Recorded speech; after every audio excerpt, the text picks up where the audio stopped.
Hi friends, எல்லாரும் எப்படி இருக்கீங்க? இன்னைக்கு நம்ம மாதிரி ஐயர் பங்களால இருக்கிற கிரவுண்ட்ல டைட்டானிக் எக்ஸிபிஷன் போட்டுருந்தாங்க. வழக்கம் போல மாரம் தூக்கிட்டு என் ஃபேமிலியும் கூட்டிட்டு கிளம்பிட்டோம். எக்ஸிபிஷன் உள்ள நுழைய 80 ரூபாய் டிக்கெட் வசூல் பண்ணாங்க. உள்ள போய் பார்த்தோம். ரொம்ப பிரம்மாண்டமான டைட்டானிக் கப்பல் மாதிரி செட் போட்டிருந்தாங்க. சின்ன குழந்தைங்க என்ஜாய் பண்ற விளையாட்டுகள் மற்றும் பெரியவங்க பொழுதுபோக்கு ராட்சர ராட்டினம் சின்னதா ஸ்டால் எல்லாம் போட்டிருந்தாங்க.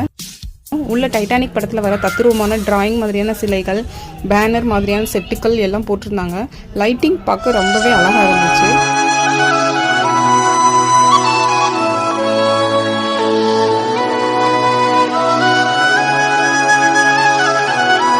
ரோஸுக்கும் ஜாக்குக்கும் ஒரு ஹாய் சொல்லிக்கிட்டோம்.